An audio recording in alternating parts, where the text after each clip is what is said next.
It's interesting that people are, that it's so way out of our minds that in the past it was normal. It was just a normal part of our industry. It's an amazing plant. It can grow everywhere.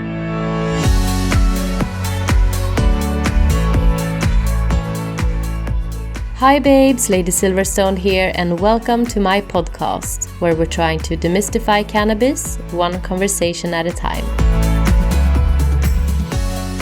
In this episode, we're wondering if cannabis can save us from our wasteful habits, the implication of using hemp as a textile, and the indifference towards sustainability with our guest today.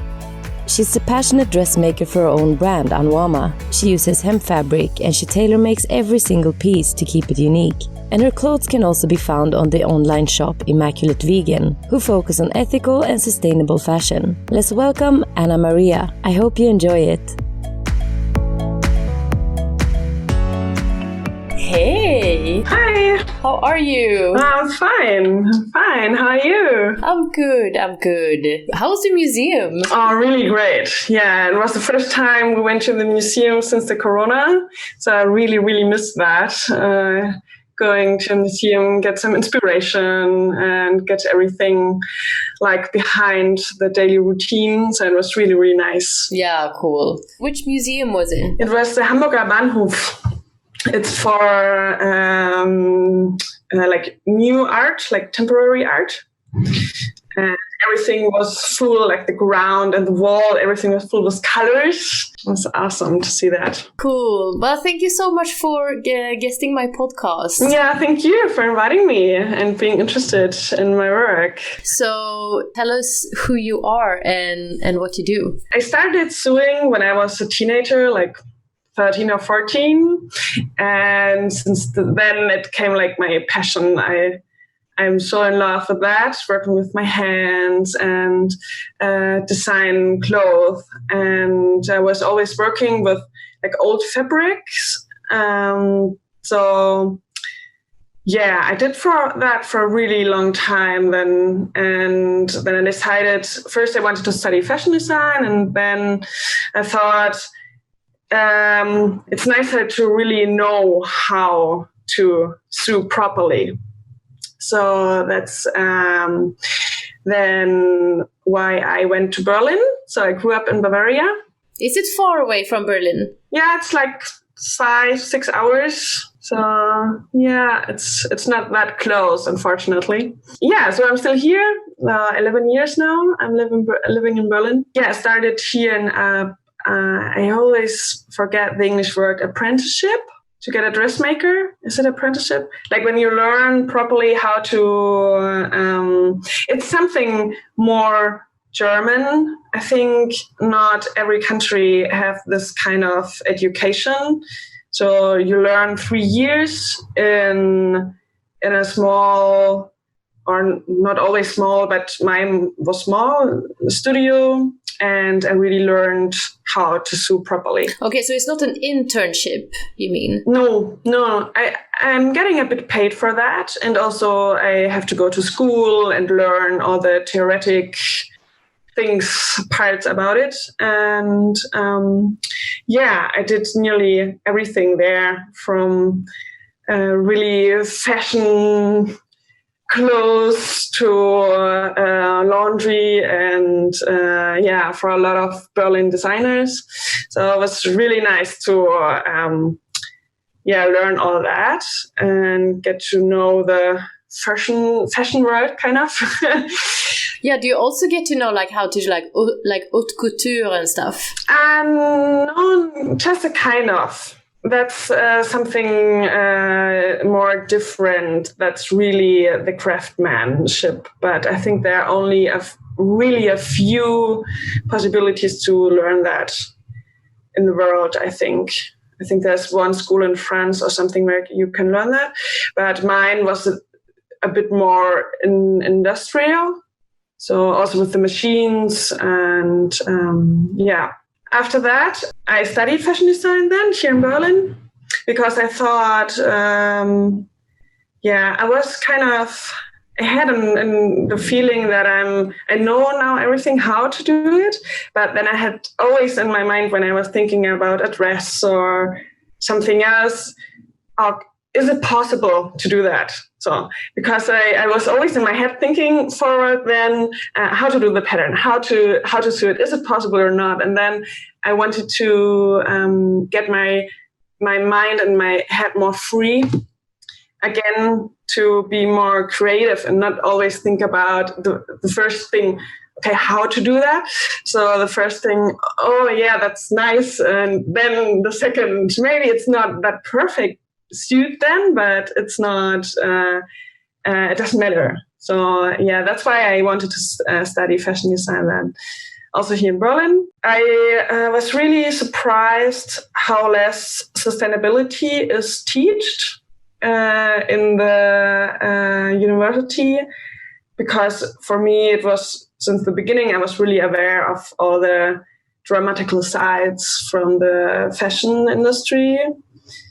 It was totally nothing I wanted to be in, and also it was nice for me to get to know the fashion world. It was also something I was feeling like really, so, oh no, I don't want to be part of that. It's not, I'm not feeling that. And so I was a bit, upset and surprised that there were also just a few teacher or professor interested in that topic. And so it was a good time, but still, I think it needs to be more included. So you did this course, was it 11 years ago? No, 11 years ago, I started the sewing, the dressmaker thing for 3 years. And then I started to study 5 years ago, I think. Okay, I thought that was the reason why they maybe didn't, shit, okay, that's bad. Have you contact with them? Like, do you know if they do it now, maybe? I think there are a few courses now, but also the other students, they were not that interested in that. I was totally surprised. There were a few, and they were also just working with natural fabrics or with sustainable fabrics. But yeah, I think it needs to be more. Yeah, that should be like a basic, isn't it? So I hope that will change. Maybe it does already. But as I said, there were a few, and it was nice to work with them together. Then also a few teacher, professor into the topic, and it was nice with them. Also, I went then for 1 year to Cambodia during my studies. I was working for an NGO there, and we were building up an upcycling brand. And I was teaching there, sewing, and did the design for the products. And there I got a bit confused, because the industry countries also produce in Cambodia. And I saw the woman on the truck transporting to the factories in the morning, transporting back. And I also knew how much they earn. Oh, yeah, it must have been really hard to see that. Yeah. And then it's so far away for us here. So it's difficult to get in connection to that. And for me, it was difficult then that it is my passion. I love that. I love sewing, and I love designing and working with fabric. And then this is the other side of that. So it was difficult for me to find my way, and still it is, as I never wanted to work as a designer for some brand. And also I had it here. I was working as a dressmaker for a lot of brands here, and also in Germany, when you're a tailor or a dressmaker, you're kind of you're not appreciating, like the people are not appreciating you as they should do. Okay. In what way do you feel? Like how much they pay, for example. But I also can understand because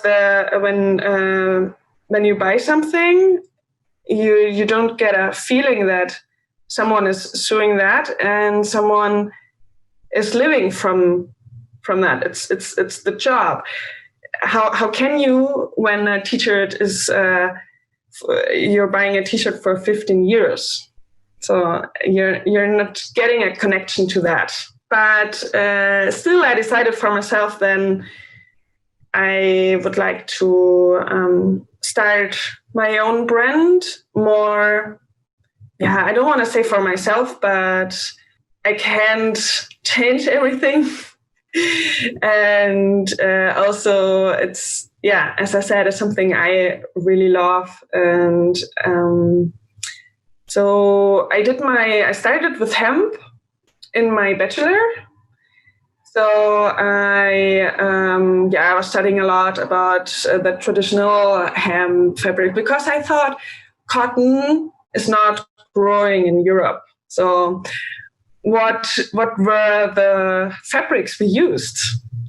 And so, yeah, for hemp came up for me then. And and the one I have now, the plant is growing in Germany, part of the plants they're using, and the other ones in Romania or also from other parts of Europe. So it's really something, grown in Europe. That is awesome. I don't think a lot of people think of that. Yeah, I think so too. Yeah, it's just we're so used to buy cotton or Yeah, and not even really thinking of where that grows.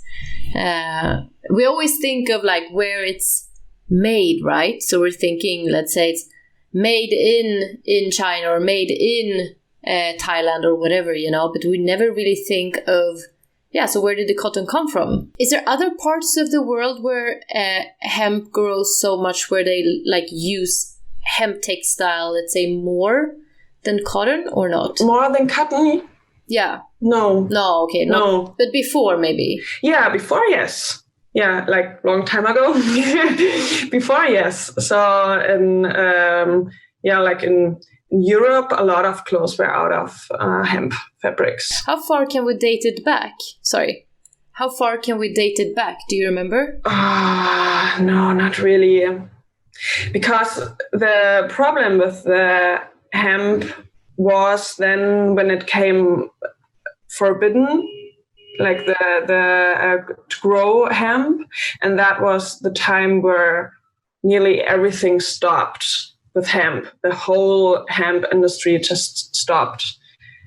But before that, it was, I think, 1929 or something. I don't really remember when I have it somewhere. I'm not good with dates, so I can't really remember when that was.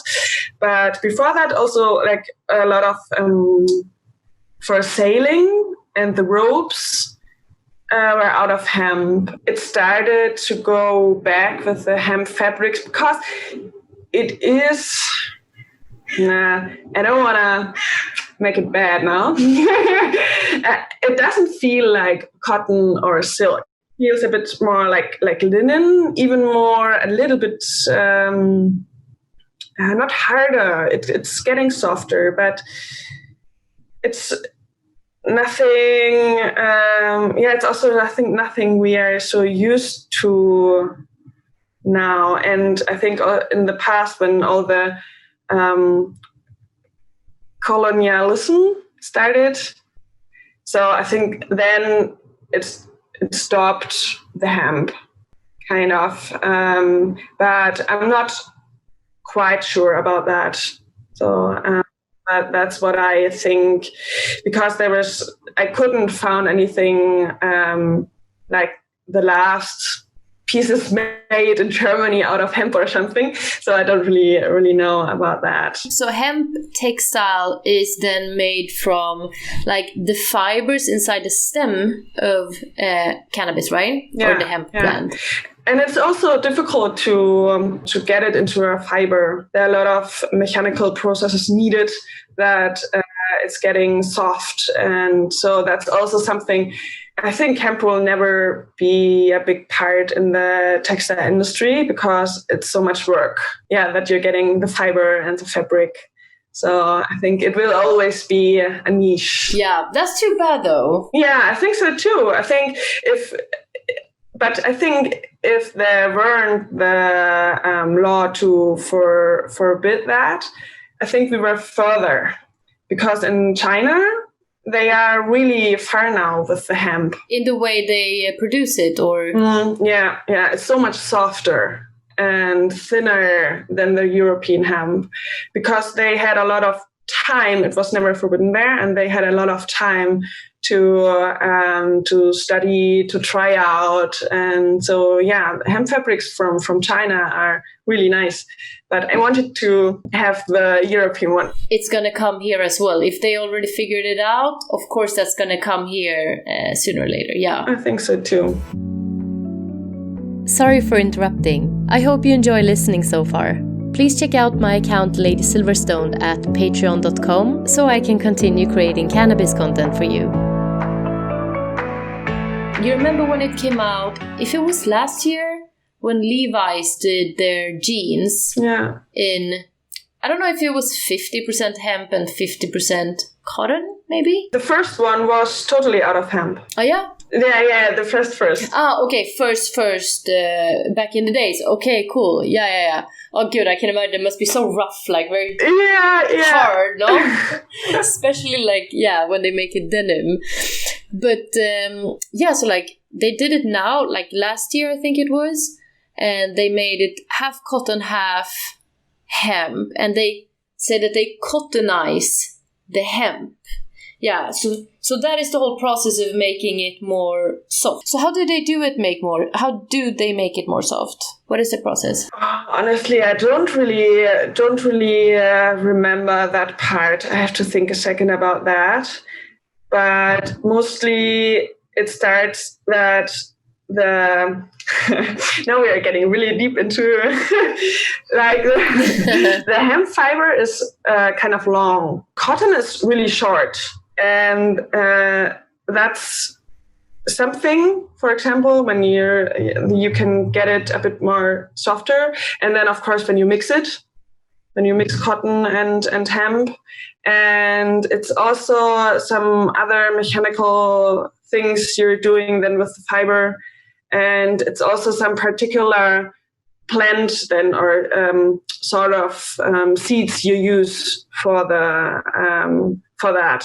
So it's not the normal cannabis plant. Okay. I was reading about that, and but for me it doesn't become so interesting than the cottonized hemp. Because of that, so I don't want to use something natural being so processed. Yeah, and changed. You like hemp the way it is. Yeah, because it's so nice, the structure and everything. It looks so beautiful, and they're always different when I get the fabrics because of how they grow. If there was a lot of rain or not, and because I just got another one and the fabric, it was the same, but then I was writing to Cannabis, it's where I get the hemp from. Did you really send me the same fabric because it looks so different? And then he goes, yeah, it's a bit different this time because of the way they're growing. And I think that's something so beautiful. So interesting. That really adds to the value as well of the piece that you make out of that fabric. If you were to speculate, what do you think in China, how do you think they have come so far? What do you think they're actually doing for it to become that much softer? Is it more of a product that they're using, or is it more some kind of machine and a process in that is going through? Yeah, I think second one. Yeah, I think they're having some nice machines there we don't have here in Europe. So what are the downsides then of working with hemp fabric? I'm not using dyed fabric because the manufacturing where I get the fabric from, they're not certified. Like they don't have any sustainable certification or something. So that for me that they don't have to. So I was talking a lot with them, and I knew that it's all right there. But with color, I'm a bit like dyeing. I want it to be natural dyed. So they are dyeing it also in Europe, but still that's a part for me. There's so many chemicals inside, and you never know what is in these colors. So from China, you can get GOTS certified fabrics, like hemp fabrics. So if I would use hemp fabric from China, I also would use some dyed ones. But there I'm not quite sure. So that's for me a downside maybe, but it's also something I think I would like to dye a bit on like by myself. I would like to try that out. So natural dyeing with skin of the onion or with beetroot or something. Yeah. I haven't had the time yet, but it's something I would like to try out. So yeah, maybe that's... and yeah, one other thing is for me, I'm still researching on that. I would like that my clothes are biodegradable. Biodegradable, yeah. Like compost, biodegradable, yeah, thanks. But the hemp fabric is kind of rough, so it's difficult to use the sewing thread. It's difficult to use, for example, cotton sewing thread. So yeah, that's something. But for me, it's not really a downside. It's something more like, okay, then I have to do research on that. And of course, but that's also something, it's a design thing. It's not like nicely falling down like silk or something. So maybe that's also a downside. But so basically, like some models you wouldn't be able to make. Yeah. Let's say a dress with that falls in a natural way. You can simply not do it because of the fabric. Yeah, it's a little bit hard. So yeah, like linen. It's not. You can't also do every design out of linen. So, but for me, it doesn't matter. And I love the smell about the fabric. That's really also something. It smells so nice. It smells like my childhood, like from the farmer. Yeah, I don't know. It smells like when the farmer are cutting the grass. Really nice. I don't know why, but when you wash them a few times, it's not smelling anymore like this. But always when the fabric arrives, it really smells so nice. Yeah. Does it have any kind of like hemp smell, like cannabis smell? No, not at all. Not at all. And a lot of people are asking me, can I smoke then my dress? No. Of course not. Also, that's going to be very expensive. Yes. Oh, wow. Yeah, well, people are like, at least I asked. Yeah, but it's sometimes, it's interesting that people are, that it's so way out of our minds that in the past it was normal. It was just a normal part of our industry. And also about the medical side, it was normal.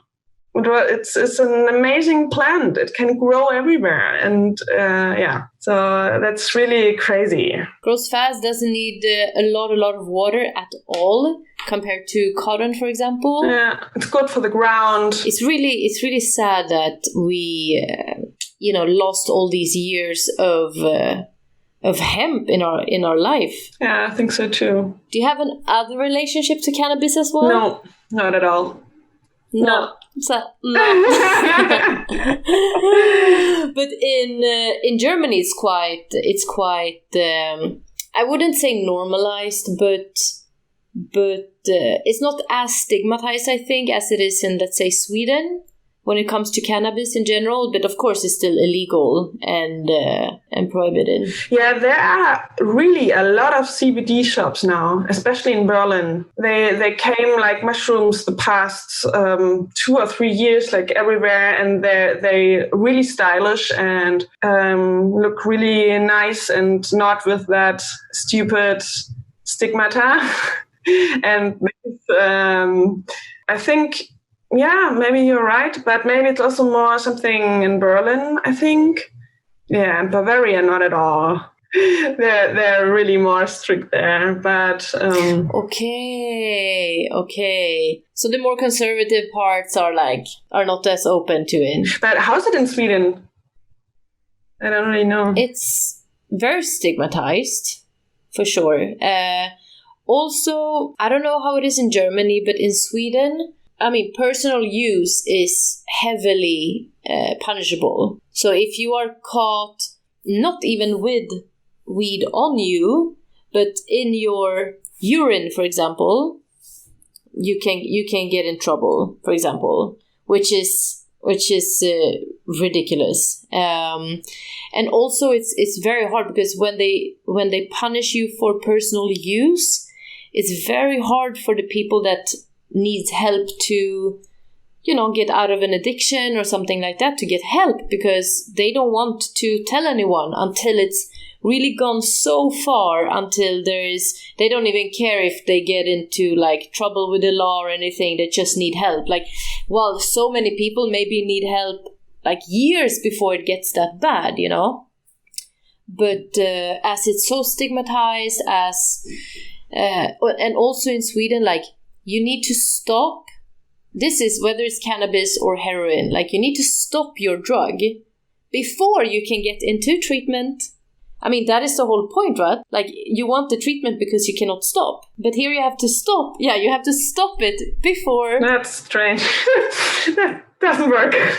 No, it doesn't work. It's crazy. It's like imagine if you had diabetes, and you need to get insulin from your doctor. They're like, all right, you gotta stop eating candy before.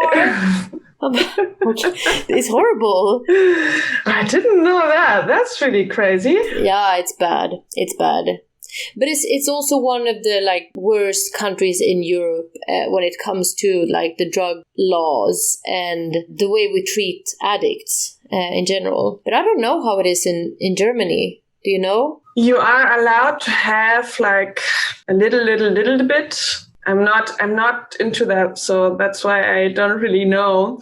But I think you are allowed. Yeah, like personal use, maybe. Yeah, for personal use. That's all I know. And how about if amongst your friends, for example, are people openly, does people feel that they can openly say if they use cannabis, or do people feel that they have to keep it a secret, or are they scared of getting stigmatized? Well, I can always just talk about Berlin.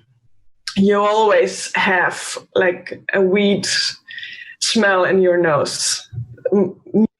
Kind of, especially in summer in the park. There's always at least one next to you smoking, so it's kind of normal, I think, here to smoke weed, but not at all in Bavaria, for example, I think. No, okay.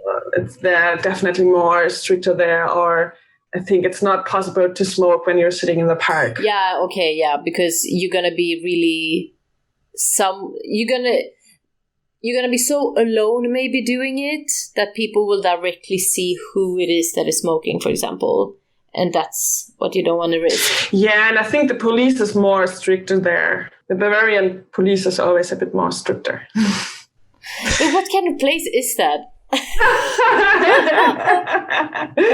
it's Bavaria. It's they need to be special. Okay, what for? It's also nice there. I don't want to make it bad. It's really nice there. No, of course not. No, of course I not. don't want to make it bad. Not at all. But it is a little bit more. But Berlin is so special. It's that's I think why so many people are living here from all over the world, because it's such a special city and open city, and you can be just who you are.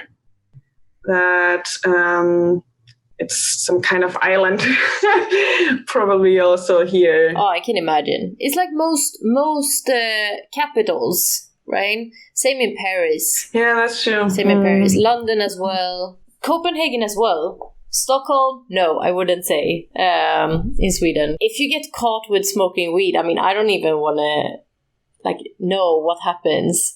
Well, in France, in Paris, and I can imagine it's a bit the same in Berlin, is that the police would just take your joint and put it on the ground and destroy it. Yeah, I don't really know how it is in Berlin. It's just I guess that is the difference. But otherwise, most bigger cities under south of Copenhagen, I would say are more open-minded, and even Copenhagen itself is much more open-minded than, because they have, I don't know if you heard about Christiania. It's like this tiny little area inside Copenhagen, where they basically have their own laws. Okay. I don't really know how it works,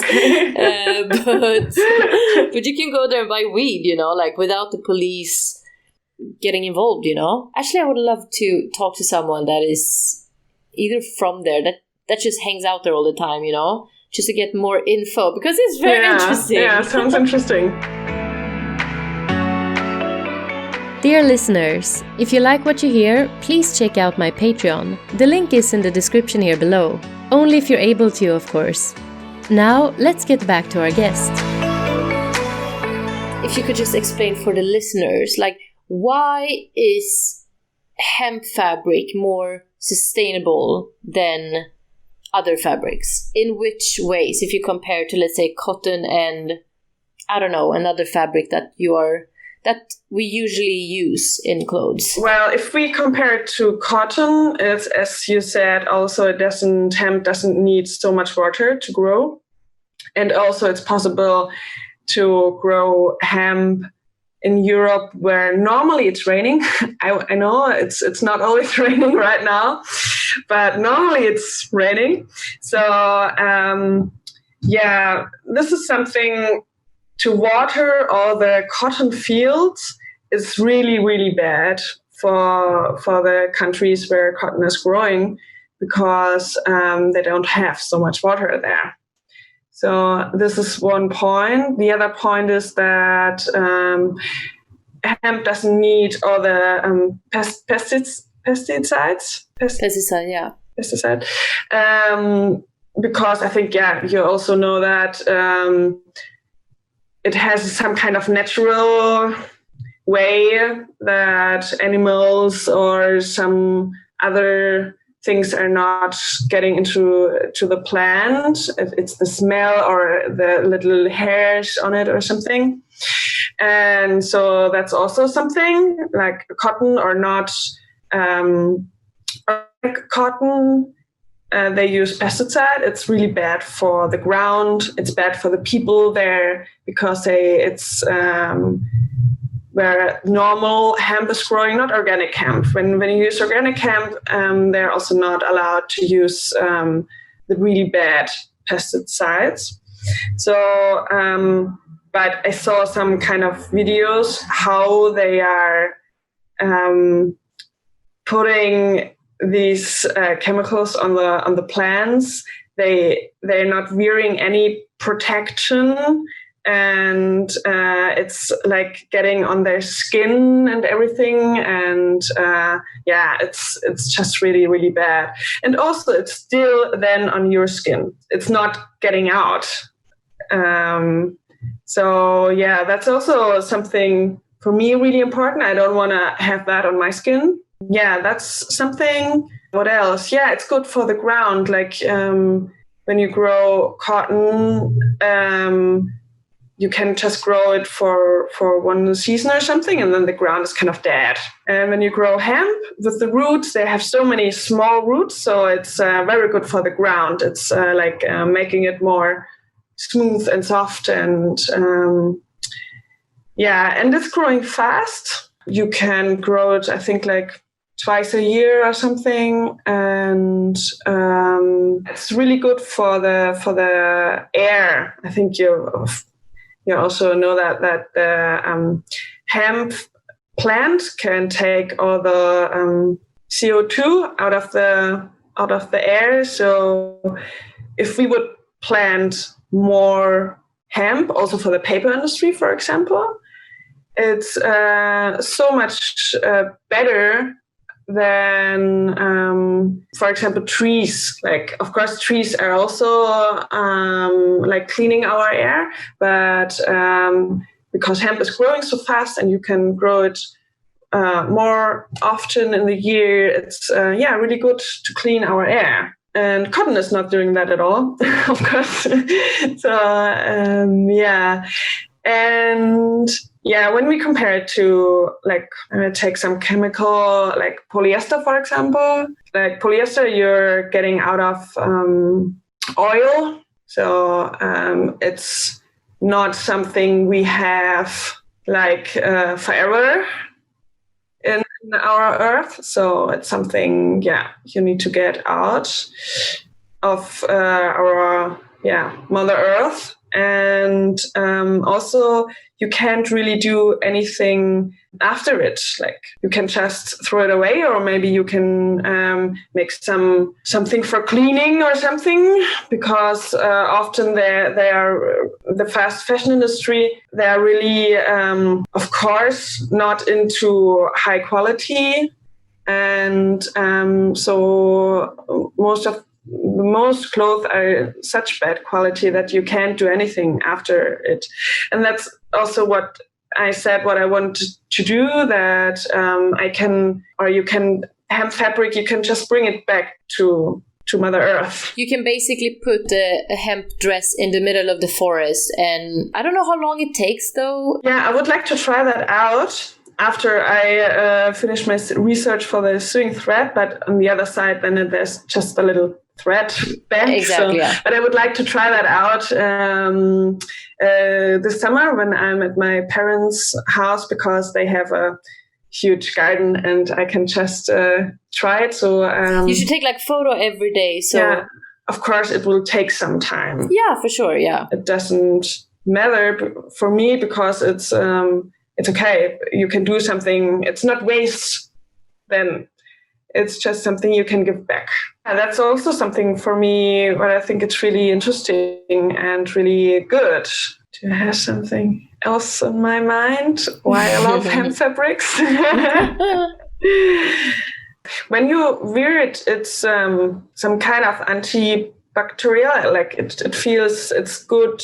It's hard to explain that in English for me now. But the energy you always have on your skin is kind of the same from the hemp. The feeling when you wear hemp fabrics is really some kind of, it's part of you. Okay, I see. Everyone is saying that also. It's something I found out. I have a really nice book here about the history and everything about hemp, and it was written in there, and it was a little bit, okay, that sounds really strange. But then I found it on a lot of other sites that, it is like this. And I also have the feeling when I wear it, I have right now also the hemp dress, and especially when it's hot outside, I really like it because I don't feel so sweaty. Yeah, I heard a lot of that, yeah. So the hemp fabric, can take a lot of away your sweat. It's really nice in the summer. And also that it will both keep you cool, so not too hot. Yeah. But then it can also keep you warm. A bit warm, no? Yeah, when it's cold outside. So it's really regulating towards your body. in a way. That's super interesting. Yeah, it's really nice. It's really comfortable. And it's not, that's something I also, it was also written everywhere that you don't have to wash it so often because it doesn't take the smell. And I was like, and then I tried it out, but I was not washing the first shirt I did after I was like cycling and everything because I let it dry, and then the next day it was really not that bad. Okay. It was not really smelling like you have with other fabrics. It was really interesting. Oh, nice. That is really good. Yeah. I mean, that is all those things we have to keep in our mind when we choose our clothes, you know? Yes. So where do you see, like my last question, like where do you see hemp and hemp textile then, like specifically, where, like, what would you want to see as a change? Like what kind of, let's say something that we use every day that you see that we throw a lot, for example, like what would you exchange to hemp fabric instead? Are there some specific products that you would like to see change to that in order for us to become more sustainable? And I think you're asking now for like a daily, like what we use daily, something. Either daily or something that we all buy. Something that will, let's say, even a handbag, or, you know, instead of plastic bags, instead of then the cotton bags that are now very popular, you know, the tote bags. Maybe that, for example, in hemp, something like that. This is something I was also thinking about, doing that, like a simple bag for when you go and buy your food. It's an interesting question. I'm still also, I'm thinking about that a lot. What do we use every day and would be better out of hemp? I'm not really there yet. Which product it would be for me also.